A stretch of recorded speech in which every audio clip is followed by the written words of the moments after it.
My younger brother was the family golden boy. Perfect grades, perfect career, perfect smile. Everyone adored him, including my wife.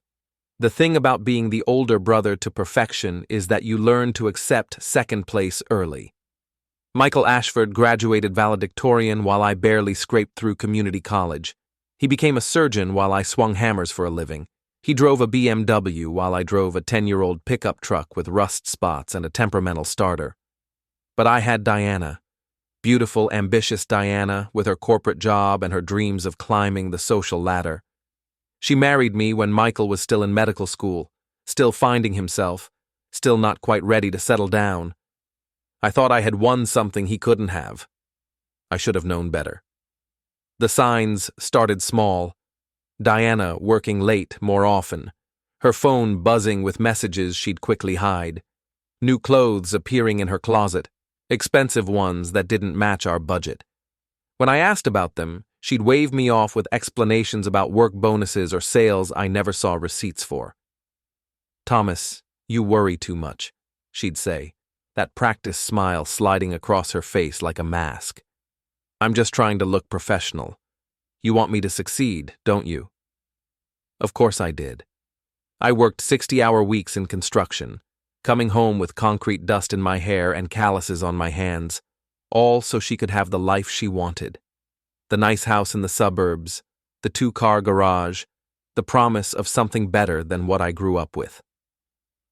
Michael visited more often these days. Sunday dinners at our parents' house became twice-weekly affairs. He'd show up at our place unannounced, claiming he was in the neighborhood after his shifts at the hospital. Diana would light up when he arrived, laughing at his stories about saving lives and making a difference. "Isn't Michael amazing?" she'd gush after he left. "All those people he helps every day. It must be so fulfilling." I'd nod and agree, because what else could I do? Complain that my brother was too successful, too charming, too perfect? That would make me sound petty and small, which maybe I was. The family dynamics had been set in stone since childhood. Richard and Eleanor Ashford, our parents, never tried to hide their favoritism. Michael was their miracle child, born when they thought they couldn't have more children. I was just the practice round, the rough draft before they figured out how to do it right. Every family gathering was a celebration of Michael's latest achievement, a difficult surgery he'd performed, a commendation from the hospital board, an article about him in the local newspaper's health section. I'd sit there, nodding along while Diana hung on every word like he was revealing the secrets of the universe. "Thomas, you must be so proud of your brother," people would say, as if Michael's accomplishments somehow reflected well on me by association. As if being related to greatness made me less ordinary. I was proud of him. That was the worst part. Despite everything, despite the way he overshadowed me at every turn, I genuinely admired what he'd accomplished. He saved lives. I built houses. He wore tailored suits to work. I wore steel-toed boots and hard hats. He made our parents beam with pride. I made them worry about my future. The breaking point came on a Tuesday in October. I'd been working a job site across town, a new office complex that was running behind schedule. The weather had been cooperating for once, and we were making good progress when the sky opened up around 2 in the afternoon. Rain came down in sheets, turning the construction site into a muddy mess and making any meaningful work impossible. "Pack it up, boys," I told my crew. "We'll try again tomorrow." I drove home through the downpour, looking forward to an unexpected afternoon with Diana. Maybe we could watch a movie together, or just talk without the distraction of work and obligations pulling us in different directions. When was the last time we'd done that? I couldn't remember. The BMW in our driveway made me pause. Michael's car, parked at an angle like he'd been in a hurry. The front door was unlocked, which wasn't unusual. Diana often forgot to lock it during the day, a habit that made me nervous, but that I'd given up trying to change. The house felt different when I stepped inside. Quieter somehow, but not empty quiet. The kind of quiet that comes when people are trying very hard not to make noise. I set my keys on the kitchen counter and listened. Sounds from upstairs, muffled voices, movement, the creak of floorboards in our bedroom. My phone was in my hand before I consciously decided to take it out. Some instinct, some part of my brain that had been preparing for this moment longer than I wanted to admit. I climbed the stairs slowly, each step deliberate and quiet. The sounds became clearer as I got closer, unmistakable sounds that needed no interpretation. The bedroom door was slightly ajar. I pushed it open with my fingertip and saw exactly what I expected to see. My brother, my wife, my bed. My bathrobe draped across Michael's shoulders like he belonged there, like this was his house, his life, his right. They froze when they saw me, two deer caught in headlights, their faces cycling through surprise, guilt, and terror in the space of a heartbeat. Diana's mouth opened as if to speak, but no words came out. Michael started to sit up, the robe sliding off his shoulders. I held my phone steady, making sure the camera captured everything. Their faces, their positions, the betrayal written across every detail of the scene. The evidence I would need later. "Family dinner is Sunday," I said, my voice calmer than I felt. "Don't be late." Then I closed the door, walked downstairs, and drove away. The funny thing about betrayal is how it clarifies everything. All those little inconsistencies that had been nagging at me for months suddenly made perfect sense. The new clothes, the late nights, the way Diana's eyes would light up whenever Michael's name came up in conversation. The pieces fell into place with the satisfying click of a puzzle finally solved. I drove around for 2 hours, not really going anywhere, just moving while my mind processed what I'd seen. The rain had stopped, but the roads were still slick, reflecting the streetlights like broken mirrors. I found myself at Murphy's Pub, a dive bar near the construction site where my crew sometimes went after work. Sean Ashford, my cousin, was already there, nursing a beer and watching the game on the television mounted above the bar. Sean was the black sheep of the family, the one who'd never quite lived up to the Ashford name. He worked construction like me, but without the steady paycheck. Odd jobs, cash under the table, whatever kept him in beer money and rent for his studio apartment. "Tommy!" he called out when he saw me. "What brings you to this fine establishment on a Tuesday afternoon? Thought you'd be working." "Rain," I said, sliding onto the stool next to him. "Job site turned into a swamp." The bartender, a guy named Pete, who'd been serving drinks here since before I was born, set a beer in front of me without being asked. I took a long pull and tried to figure out how to process what I'd discovered. "You look like someone stole your lunch money," Sean observed. "Everything all right at home?" Sean had always been perceptive, probably because he'd spent his whole life on the outside looking in. He saw things other people missed, noticed the dynamics that the rest of the family pretended didn't exist. "Just thinking," I said. "Dangerous habit." "What about?" I almost told him right then. Sean would have understood. He'd never liked Diana, thought she was too good for her own good, too ambitious for someone who'd married into a working-class family. But something held me back. Maybe it was pride, or maybe it was the knowledge that once I said the words out loud, there would be no taking them back. "Michael's been coming around the house a lot lately," I said instead. Sean snorted. "Golden boy making the rounds, spreading his charm. Must be nice to have that kind of time on your hands." "Yeah, must be." We drank in comfortable silence for a while, watching the game neither of us cared about. The bar was nearly empty, just a couple of regulars at the far end, and a woman playing the lottery machine in the corner. This was my world, I realized. Not the sterile halls of the hospital where Michael worked, not the corporate offices where Diana climbed her ladder of success. This was where I belonged, among people who worked with their hands and didn't apologize for it. "You know what your problem is, Tommy," Sean said eventually. "I'm sure you're going to tell me." "You're too nice.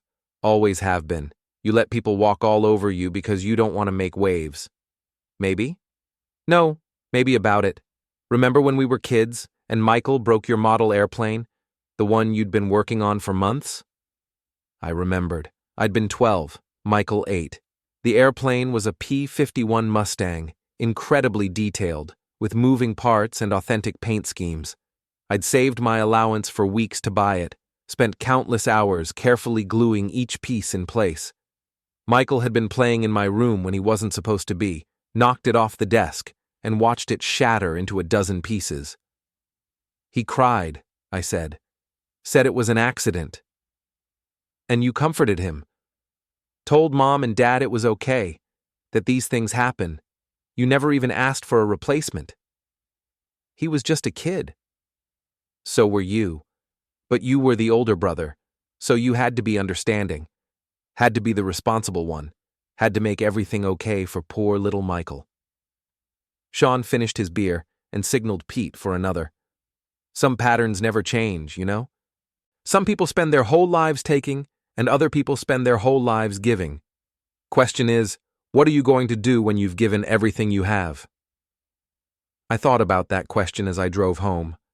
The house was empty when I arrived, Diana's car gone from the driveway.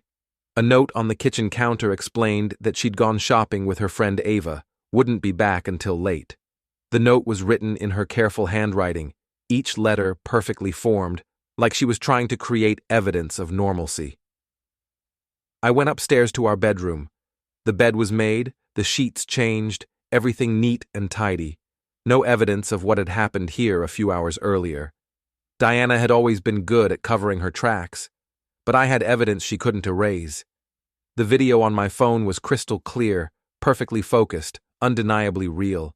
I watched it once, just to make sure, then backed it up to 3 different cloud storage accounts. Evidence this valuable needed to be protected. The next few days passed in a strange sort of suspended animation. Diana acted normal, maybe even more affectionate than usual.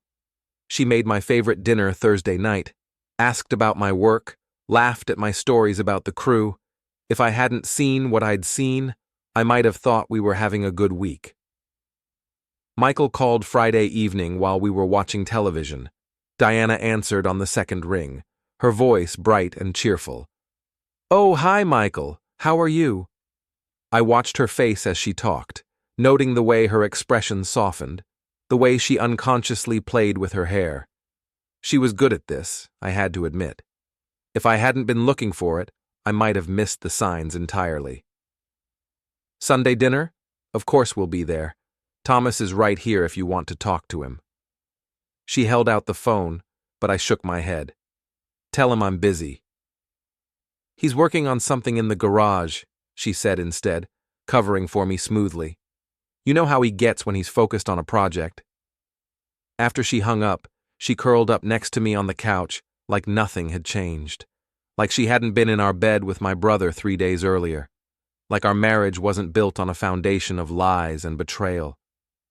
Your parents are excited about Sunday, she said. Your mother's making that roast you like.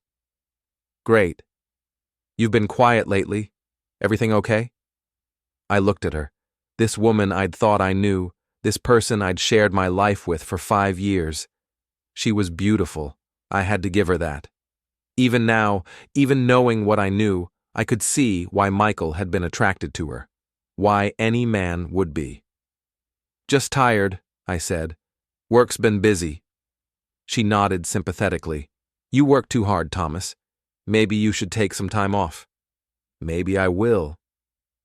Saturday, I drove to the office of Sam Price, a private investigator I'd found online. Sam was a former cop who'd gone private after 20 years on the force, specializing in insurance fraud and domestic cases. Her office was in a strip mall between a tax preparation service and a Chinese restaurant, the kind of place that screamed legitimacy without charging downtown prices. Sam was in her 50s, gray-haired and sharp-eyed, with the no-nonsense demeanor of someone who'd seen everything twice. She listened to my story without interruption, occasionally making notes on a legal pad. You have video evidence, she said when I finished. Yes. Obtained legally, on your own property. Yes. And you want to know your options. I want to know how to make this count. I don't want to just file for divorce and walk away. I want them to understand what they've done. What they've taken from me. Sam leaned back in her chair, studying me with the kind of professional assessment that made me feel like a specimen under a microscope. Revenge is a dangerous game, Mr. Ashford. It has a way of consuming people, turning them into someone they don't recognize. Are you sure that's the path you want to go down? They made the choice for me. Fair enough. In that case, let's talk about your options. Sunday morning dawned clear and cold.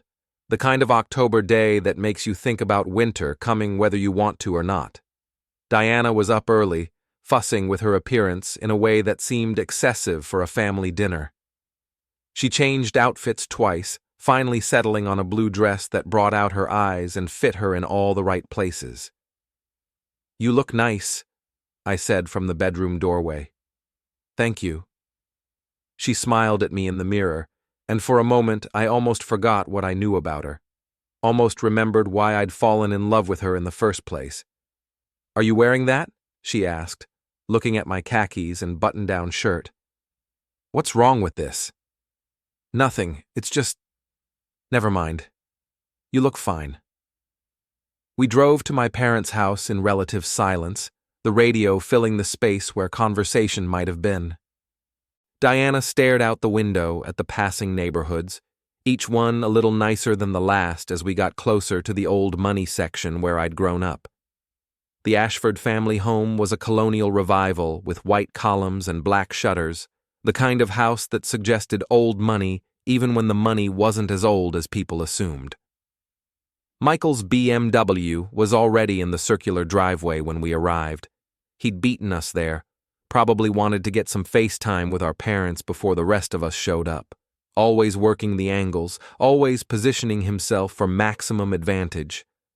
"Looks like we're the last ones here," Diana said, checking her lipstick in the visor mirror. "Looks like." My mother, Eleanor Ashford, greeted us at the door with the kind of smile she reserved for special occasions. She was in her 70s now, but still carried herself with the dignity of someone who'd been raised to believe that appearances mattered above all else. "Thomas, Diana, so good to see you. Come in, come in. Michael's already here, telling us about his latest surgery. Fascinating stuff." Of course he was. Michael never missed an opportunity to remind everyone how important his work was, how many lives he saved, how indispensable he was to the functioning of civilized society. I wondered if he'd mentioned what he'd been doing Tuesday afternoon. The living room was exactly as I remembered it from childhood. Expensive furniture arranged with mathematical precision, family photos displayed at strategic intervals, everything designed to project an image of success and respectability. My father, Richard Ashford, sat in his usual chair, a leather recliner that had been his throne for as long as I could remember. "Thomas," he said, standing to shake my hand. "How's the construction business?" "Busy. We're working on that new office complex downtown." "Good, good. Honest work."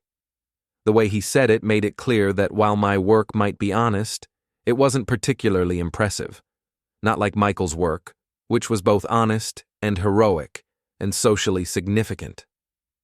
Michael stood up from the couch when we entered, flashing that perfect smile that had been charming people since he was old enough to walk.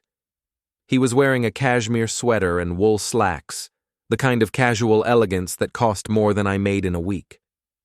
"Tommy! Diana!" He hugged Diana first, holding her just a fraction longer than necessary, then turned to me with his hand extended. "Good to see you, brother." I shook his hand and looked into his eyes, searching for some sign of guilt, or shame, or acknowledgment of what had happened between us. There was nothing. Just the same confident charm he'd been projecting his entire life. "Michael," I said, "you missed quite a story. I was just telling Mom and Dad about the emergency surgery I performed yesterday. Motorcycle accident, internal injuries, touch and go for a while. But we pulled him through." Congratulations. Just doing my job, though I have to admit it never gets old, knowing that someone's going home to their family because of what we did in that operating room. Diana was hanging on every word, her eyes bright with admiration. That must be so rewarding, she said, knowing that you make such a difference in people's lives.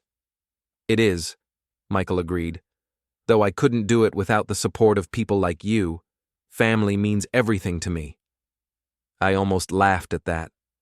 Family meant everything to him, all right, especially when family included his brother's wife. Dinner was served in the formal dining room, another shrine to Ashford respectability. The table was set with the good china, the kind that came out for holidays and special occasions. My mother had outdone herself with the meal: roast beef with Yorkshire pudding, roasted vegetables, homemade rolls that filled the house with the smell of yeast and butter. The conversation flowed easily around topics I'd heard 1,000 times before: Michael's work at the hospital, my parents' volunteer activities, Diana's latest project at the marketing firm where she worked. I contributed when directly asked, but mostly I listened and watched and waited for the right moment. "Thomas, you're quiet tonight," my mother observed as she cleared the main course plates. "Everything all right?" "Just thinking." "About what?" "Family. How important it is to really know the people you love." Michael glanced at me sharply, but his smile never wavered. "Absolutely. Trust is the foundation of any relationship." "Trust," I repeated. Interesting word choice. Diana's fork paused halfway to her mouth. "What do you mean?" "Just that trust is fragile, easy to break, hard to repair. Once it's gone, it changes everything." "Are you feeling all right, Thomas?" my father asked. "You seem different tonight." "I'm fine, Dad. Actually, I'm better than I've been in a long time. Clearer, if that makes sense. Sometimes you need to see things from a new perspective to really understand what's been happening right in front of you." My mother returned from the kitchen with dessert, an apple pie that looked like something from a magazine cover. "Who wants coffee with their pie?" "Actually, before we have dessert, I have something I'd like to share with everyone," I said, pulling out my phone. "A little family video I shot the other day." Diana went very still. Michael's smile flickered for just a moment before reasserting itself. "Thomas," Diana said carefully, "maybe we should—" "No, I think everyone should see this. It really captures the essence of our family dynamic." I stood up and walked to the television mounted on the wall, pulling the HDMI cable from behind the entertainment center. My parents watched with polite curiosity as I connected my phone to the TV. "What kind of video?" my mother asked. "Just something I thought you'd find interesting, Mom. A little slice of life, you might say." The television screen lit up with the image from my phone. For a moment, there was just the bedroom ceiling as I'd adjusted the angle. Then the camera steadied, and everyone could see exactly what I'd seen that Tuesday afternoon. My mother gasped. My father's fork clattered against his plate. Diana made a sound like a wounded animal and pushed back from the table so hard her chair fell over. Michael sat frozen, his face cycling through expressions faster than I could catalog them. Shock, guilt, anger, calculation. He was trying to figure out how to spin this, how to make it something other than what it obviously was. "Turn it off," Diana said, her voice barely above a whisper. "In a moment. I want to make sure everyone gets the full picture." "Thomas, please." "Please what, Diana? Please don't show our family what you and my brother have been doing in our bed. Please don't let them see how you've been spending your afternoons while I worked overtime to pay for our house." My father found his voice first. "Michael, what is the meaning of this?" Michael straightened in his chair, and I could see him shifting into damage control mode. "Dad, I can explain." "Explain what? Explain how you've been sleeping with your brother's wife? Explain how you've been betraying your own family?" "It's not what it looks like," Michael said, which was such a ridiculous statement that I actually laughed. "Really? Because it looks like you're in my bed with my wife, wearing my bathrobe. What exactly should it look like?" Diana was crying now. mascara running down her cheeks in black streams. Thomas, you don't understand. It just happened. We never meant for it to. How long? I asked. What? How long has this been going on? Weeks? Months? Years? She couldn't meet my eyes. Thomas. How long, Diana? 6 months, she whispered. 6 months. Half a year of lies and betrayal and careful deception. Half a year of coming home to a woman who was sharing herself with my brother. Half a year of family dinners where they sat across from each other and pretended to be nothing more than in-laws. My mother was staring at Michael like she'd never seen him before. How could you do this? How could you betray your own brother? Mom, you don't understand the situation? I understand perfectly. You've destroyed your brother's marriage. You've destroyed this family. That's not fair, Michael said, and now I could see anger creeping into his voice. You don't know what their marriage was like. You don't know how unhappy Diana was. So that made it okay? My father demanded. That gave you the right to.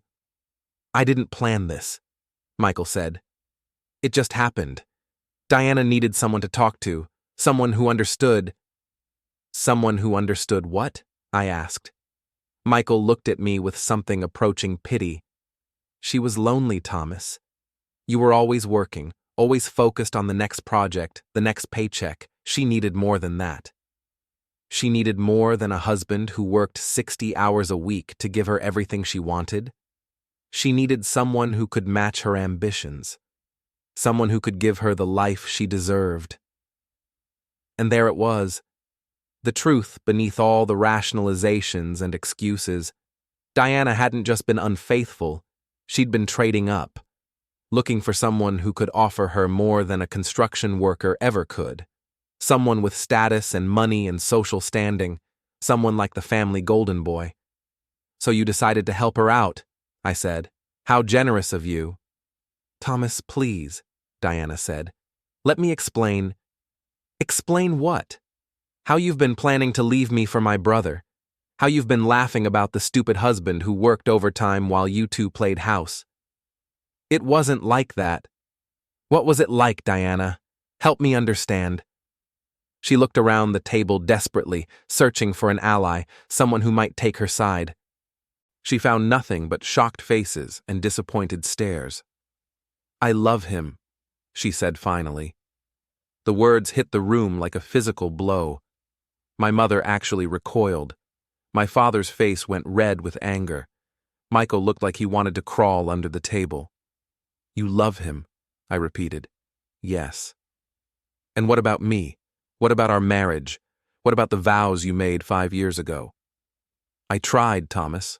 I really tried. But we're different people. We want different things. You wanted different things. I wanted the same thing I've always wanted. A wife who loved me. A family I could trust. A life built on something real. I disconnected my phone from the television and put it back in my pocket. The evidence was secure, backed up in multiple locations, ready to be used when the time came. Well, I said, looking around the table at the wreckage of what used to be my family. This has been illuminating. I walked to where Diana sat crying in her overturned chair and reached into my pocket. My wedding ring came off easily. I'd lost weight in recent months without realizing it. I set it on the table next to her untouched piece of pie. I'll be in touch, I said, through my lawyer. Then I walked out of the house where I'd grown up, leaving behind the golden boy and his latest conquest, and the parents who'd never quite figured out how to love both their sons equally. The night air was cold against my face as I stood in the driveway, keys in my hand, looking back at the house where my family was probably still sitting in stunned silence. 5 minutes ago, I'd been a married man with a brother I respected and parents who at least tolerated me. Now, I was free. The story spread through town like wildfire, the way scandals do in places where everyone knows everyone else's business. By Wednesday, 3 days after the dinner that ended my marriage, I couldn't go anywhere without seeing the looks. Some sympathetic, some curious, some filled with the barely contained glee that people get when they witness someone else's personal disaster. Diana had moved out Tuesday morning while I was at work, taking only her clothes and personal items. She left behind everything we'd bought together, all the furniture and appliances and little decorations that had made our house feel like a home. The place felt hollow now, like a stage set after the actors had gone home. I was sitting in Murphy's pub Thursday evening when Sean slid onto the stool next to me, grinning like he'd won the lottery. "Tommy, you magnificent bastard," he said, signaling Pete for a beer. "You got the whole town talking." "Great." "No, seriously, this is legendary stuff. The way you handled that dinner, ice cold, professional, I'm genuinely impressed. Thanks, I think." "You think?" "Brother, you just pulled off the revenge of the century. Diana's hiding out at her friend Ava's place, won't show her face in public. Michael's getting the cold shoulder at the hospital. Even your parents are reconsidering their golden boy." I took a long pull from my beer, not sure how I felt about being the center of so much attention. "It's not about revenge, Sean. It's about truth." "Truth, revenge, justice, whatever you want to call it. Point is, you stood up for yourself. About time." The door opened and Ava herself walked in, looking around nervously like she expected to be attacked by a mob of angry townspeople. She spotted me at the bar and made her way over, her high heels clicking against the worn wooden floor. "Thomas," she said, her voice carefully neutral. "Can we talk?" Sean looked between us with obvious interest, but I nodded toward an empty booth in the corner. "Sure." Ava was Diana's best friend, a real estate agent with perfectly styled hair and a wardrobe that cost more than my truck. She'd never liked me much, always thought Diana had married beneath her station. I was curious to hear what she had to say now that the marriage was officially over. "Diana's a mess," she said without preamble as we settled into the booth. "She hasn't stopped crying since Sunday night." "I'm sorry to hear that." "Are you? Really?" I considered the question seriously. "Yeah, actually, I am. I never wanted to hurt her. I just wanted her to be honest with me. She made a mistake, Thomas. People make mistakes. 6 months isn't a mistake, Ava. 6 months is a choice." She fidgeted with her purse strap, avoiding my eyes. "She loves you, you know. She always has." Funny way of showing it. "She loves Michael, too. Sometimes people fall in love with the wrong person at the wrong time. She fell in love with my brother while she was married to me. There's no right time for that." Ava sighed, and for a moment she looked older than her years. "What do you want from her, Thomas? What would it take for you to forgive her?" "I want her to be happy," I said, and realized I meant it. "I want her to have the life she wants, with whoever she wants. I just don't want to be part of it anymore." "And Michael? What about him?" "He's your brother. He was my brother. Now he's the man who decided my wife was more important than my trust." Ava leaned forward, lowering her voice. "He's having a rough time too. The hospital's asking questions about his personal conduct. Something about maintaining professional standards, even outside of work." I felt a flicker of satisfaction at that news, followed immediately by guilt for feeling satisfied. "That's between him and his employer. Thomas, please, can't you find it in your heart to forgive them? They made a mistake, but they're both paying for it now." "They're paying for getting caught, Ava, not for making a mistake." She stared at me for a long moment, then shook her head. "I never thought you could be this cold." "Neither did I. Turns out we all have hidden depths." After she left, I returned to the bar where Sean was waiting with another beer and a knowing smirk. "Let me guess," he said. "She wants you to forgive and forget. Turn the other cheek. Be the bigger man." "Something like that." "And what did you tell her?" "That I want Diana to be happy. But not with you. Not with me." Sean raised his beer in a toast. "To new beginnings and old endings." We drank to that, and I tried to figure out what came next. The legal proceedings would take months. Sam Price had connected me with a divorce attorney, a sharp-eyed woman named Rebecca Martinez, who specialized in cases involving adultery. The video evidence made everything straightforward from a legal standpoint. Diana wouldn't get much in the settlement, not with proof of her infidelity. But the legal victory felt hollow. I'd won the battle and lost the war, gained my freedom and lost my family. Michael hadn't called since Sunday night. My parents hadn't reached out either, probably still processing the wreckage of their perfect family image. Friday morning, I was having coffee in the kitchen when my phone rang. The caller ID showed my mother's number. "Hello, Mom." "Thomas." Her voice was stiff, formal, the tone she used when she was trying very hard to maintain control. "We need to talk." "Okay." "Not over the phone. Can you come by the house this afternoon?" "Are Michael and Diana going to be there?" "No. Just your father and me." "I'll be there at 3. The house felt different when I arrived that afternoon. Smaller somehow, less impressive than it had seemed when I was growing up. My parents were waiting in the living room, sitting side by side on the couch like they were facing a firing squad. "Sit down, Thomas," my father said. I took the chair across from them, the same chair I'd sat in as a child when I was in trouble for something. The symmetry wasn't lost on me.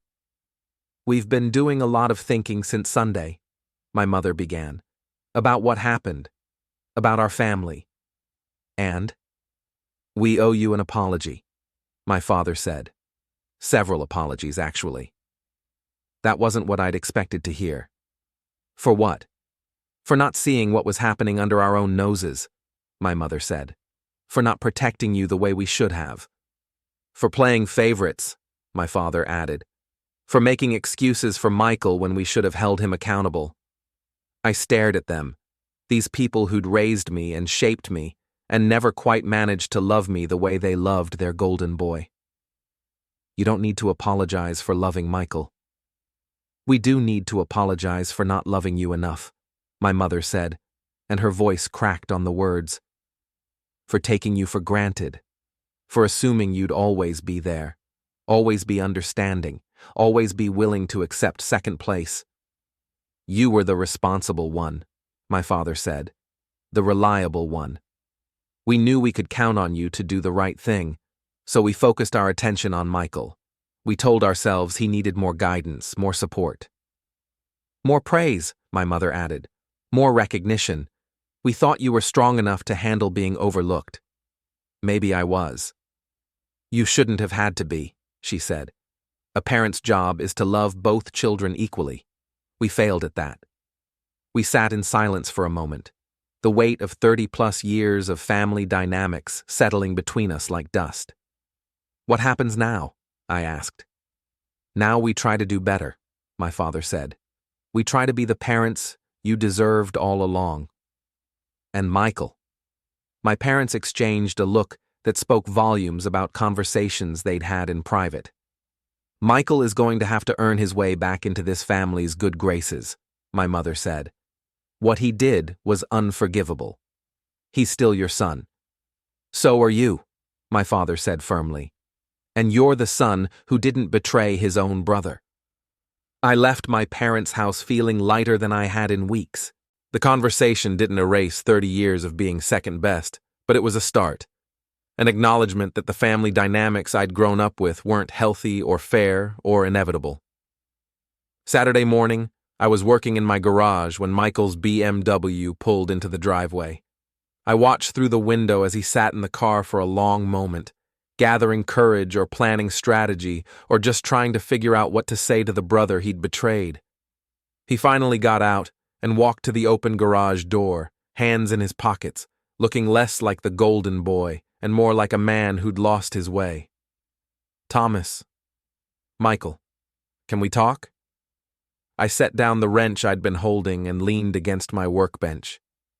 "Talk." He looked around the garage, taking in the tools and equipment and half-finished projects that represented my world. I messed up. Yeah, you did. I never meant for it to happen. Diana was unhappy, and she needed someone to talk to, and one thing led to another. 6 months of one thing leading to another. I know how it looks. It looks like you decided my wife was more important than my trust. It looks like you thought you could take whatever you wanted because you're Michael Ashford, and Michael Ashford always gets what he wants. His face flushed red.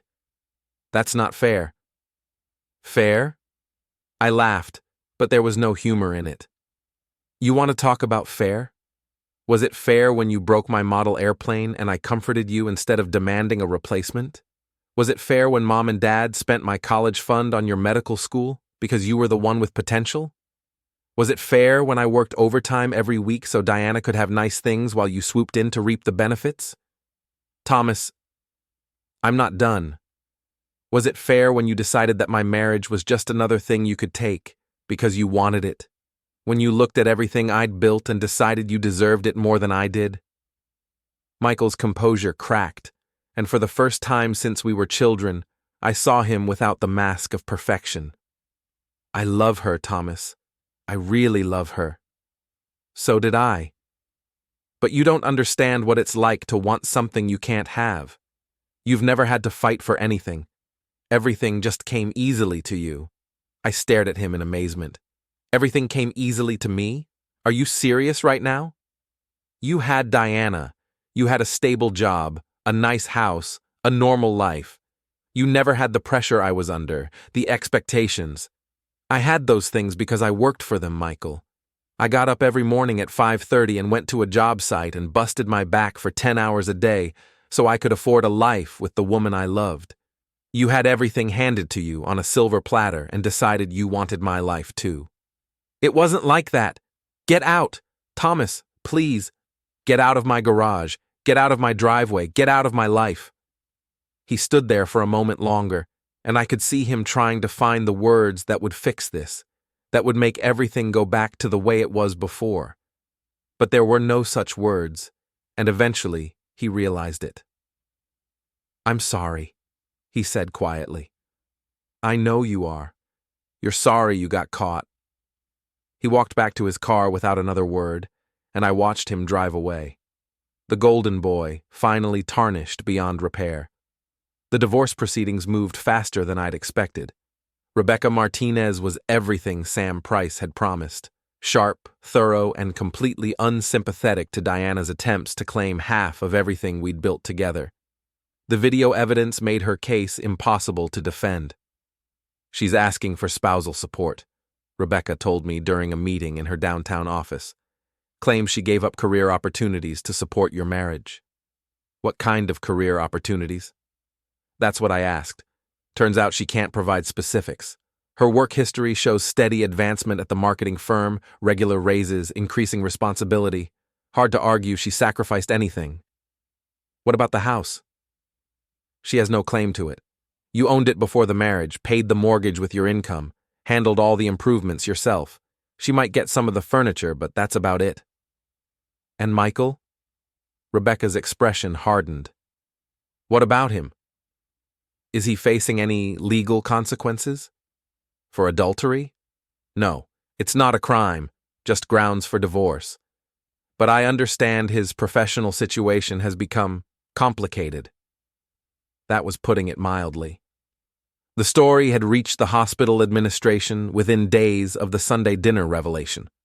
While adultery wasn't grounds for termination, the hospital took a dim view of conduct that reflected poorly on their reputation. Michael was still employed, but he'd been passed over for a department head position he'd been expecting, and there were rumors about a formal reprimand in his personnel file.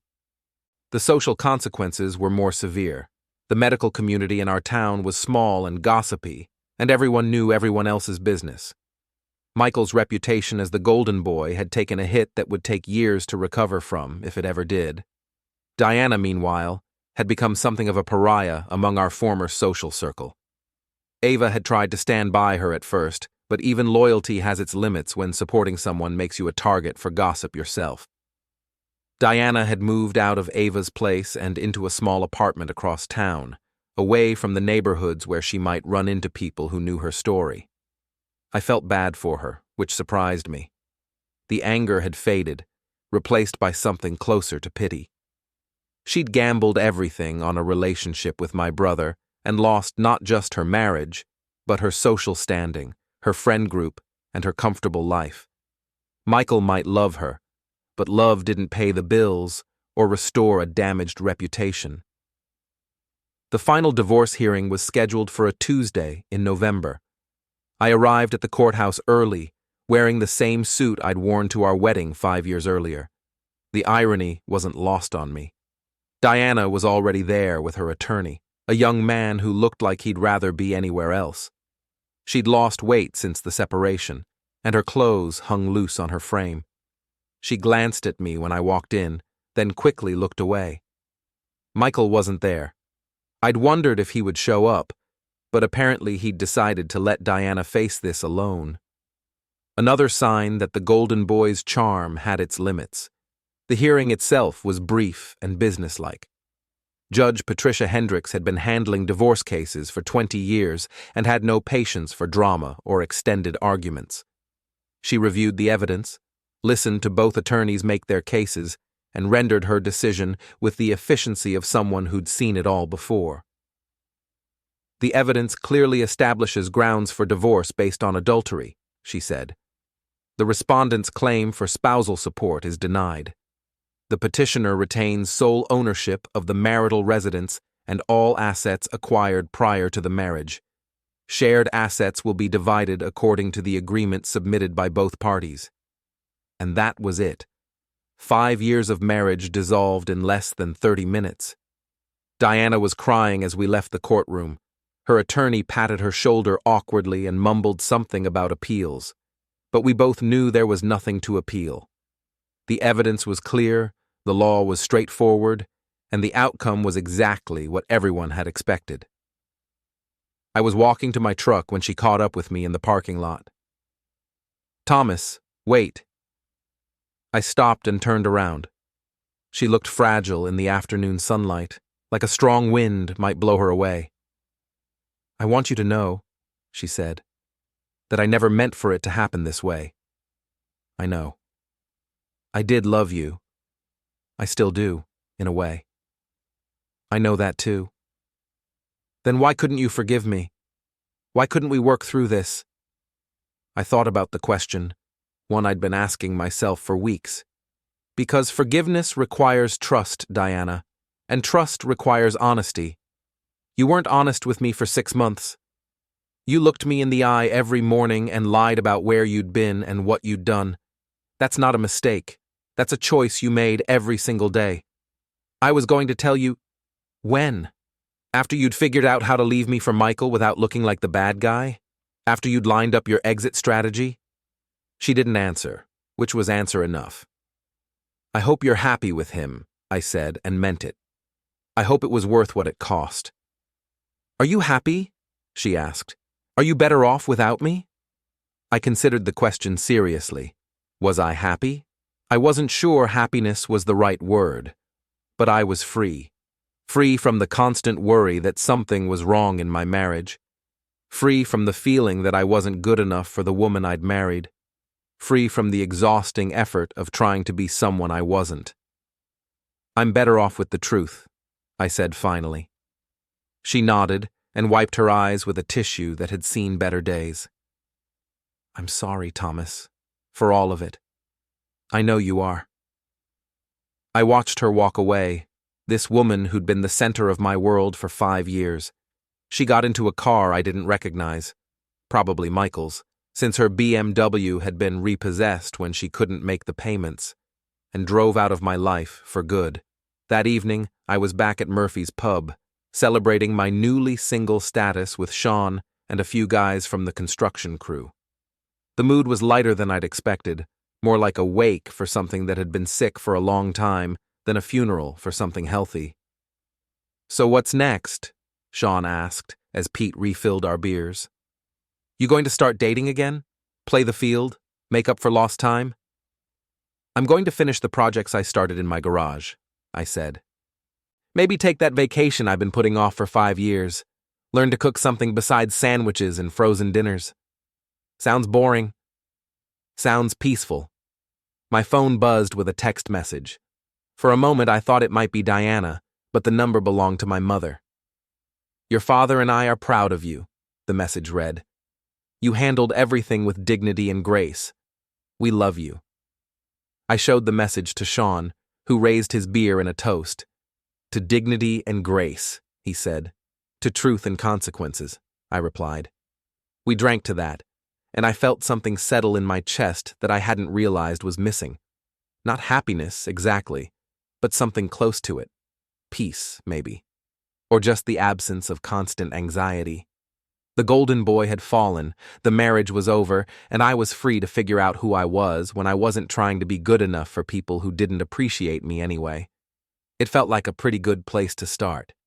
Spring came early that year, arriving in March with warm breezes and the kind of sunshine that makes you remember why you live through winter. I'd spent the cold months working on projects around the house, turning the space that had been ours into something that was unmistakably mine. The guest bedroom became a proper home office. The formal dining room that Diana had insisted on became a workshop extension where I could spread out blueprints and plan renovations. The living room furniture got rearranged to face the windows instead of the television, creating space that felt open and comfortable rather than staged for company that rarely came. I was painting the kitchen on a Saturday morning when Sean showed up with coffee and donuts from the bakery downtown. Looking good, he said, surveying my work. Very bachelor pad meets home improvement show. Thanks, I think. No, seriously, the place has personality now. Before it looked like a furniture store showroom, pretty but cold. He was right. Diana had decorated with an eye toward impressing visitors, choosing pieces that looked good together, rather than pieces that felt comfortable to live with. Everything had been beige and cream and carefully coordinated, designed to project an image of success and sophistication. Now the walls were painted in colors I actually liked. Deep blue in the living room, warm yellow in the kitchen, forest green in what used to be our bedroom and was now just my bedroom. The furniture was still mostly the same, but arranged for comfort rather than appearance. Any word from the happy couple? Sean asked, settling onto one of the bar stools I'd added to the kitchen island. Not directly, but I hear things. What I heard wasn't encouraging, at least not for them. Diana and Michael had moved in together, renting a small house on the other side of town. Michael's income could support them comfortably, but his professional reputation was still recovering from the scandal.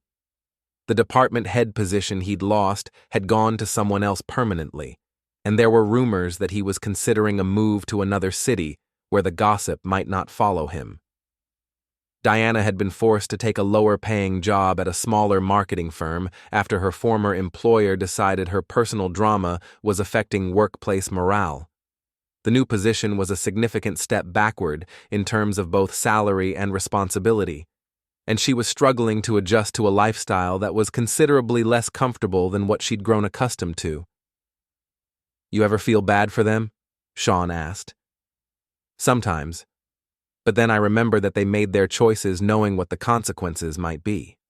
Fair enough. What about your parents? How are things there? That was a more complicated question. My relationship with my parents had improved dramatically since the divorce, but it was still a work in progress. They were making an effort to treat me as an equal, rather than the responsible older brother who could be counted on to handle whatever needed handling. But 30 years of family dynamics don't change overnight. Better, I said. Different. We're all still figuring out how to be a family without Michael as the center of attention. He's still not talking to any of you? He calls Mom once a week. Very brief conversations about work and the weather, nothing personal. Michael's exile from the family was largely self-imposed. He'd been invited to Easter dinner and declined. Mother's Day had passed without so much as a card. He seemed to have decided that if he couldn't be the golden boy, he didn't want to be part of the family at all. I understood the impulse, even if I didn't agree with it. Michael had built his identity around being special, being the one everyone looked up to and admired. Without that role, he didn't know who he was or how to relate to the rest of us. His loss, Sean said, and I nodded. The front doorbell rang, interrupting our conversation. I wasn't expecting anyone, and visitors were still rare enough to be noteworthy.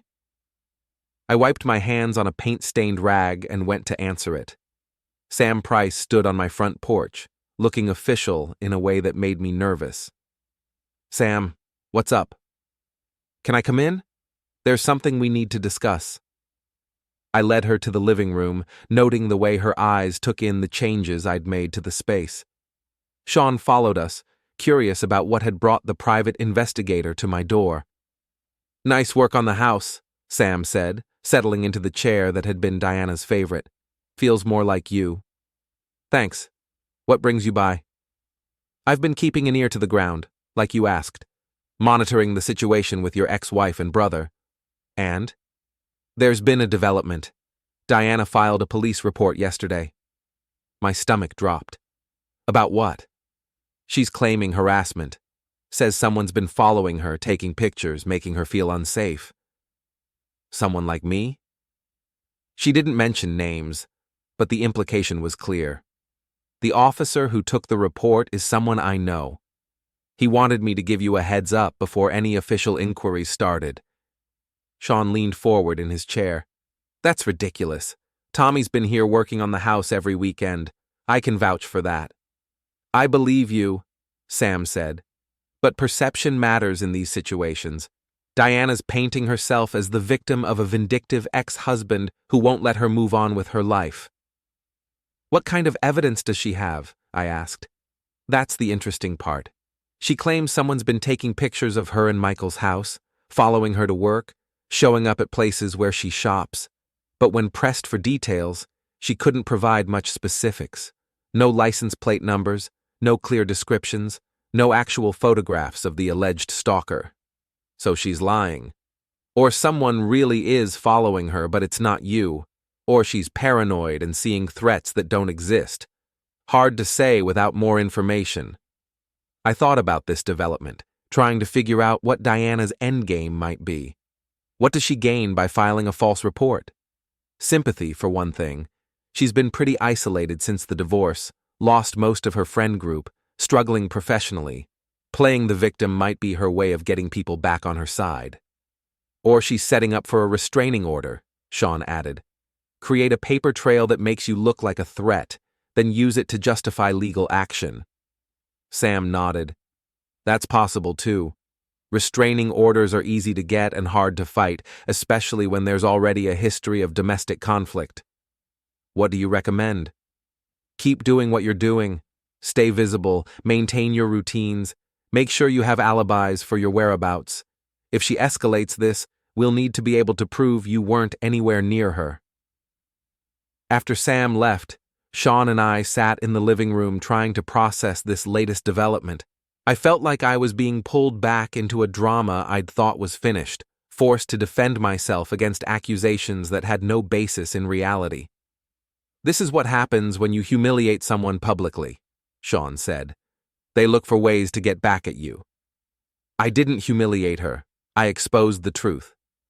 Same thing, from her perspective. He was probably right. Diana had lost everything in the divorce. Her marriage, her home, her social standing, her comfortable lifestyle. She was living in a rental house with a man whose career had been damaged by their relationship, working a job that paid half what she'd been making before, dealing with the social consequences of being known as the woman who cheated on her husband with his brother. If she was looking for someone to blame for her situation, I was the obvious target. What are you going to do? Sean asked. What Sam suggested. Keep living my life, keep my distance from Diana and Michael, and hope this blows over. And if it doesn't, then I'll deal with whatever comes next. But privately, I was worried. False accusations had a way of taking on a life of their own, especially when they played into existing narratives about bitter divorces and vindictive ex-spouses. Even if I could prove my innocence, The mere existence of the allegations would follow me around, affecting my reputation and my relationships. Diana had found a new way to make my life complicated, and there wasn't much I could do about it except wait and see how far she was willing to take it. The game, apparently, wasn't over yet. The harassment allegations never went anywhere. Diana's story fell apart under scrutiny when the police asked for specific details she couldn't provide. The officer who investigated, a friend of Sam's named Detective Rodriguez, concluded that the complaint was either based on paranoid misperceptions or was deliberately false. No charges were filed, but the incident served as a reminder that my former life wasn't quite finished with me yet. Summer brought new projects and new routines. I took on a renovation job for an elderly couple who wanted to age in place, installing grab bars and ramps and wider doorways that would let them stay in the home they'd shared for 40 years.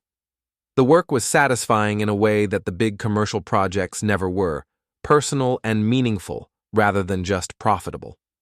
My parents and I had dinner together once a week now, usually at their house, but sometimes at mine.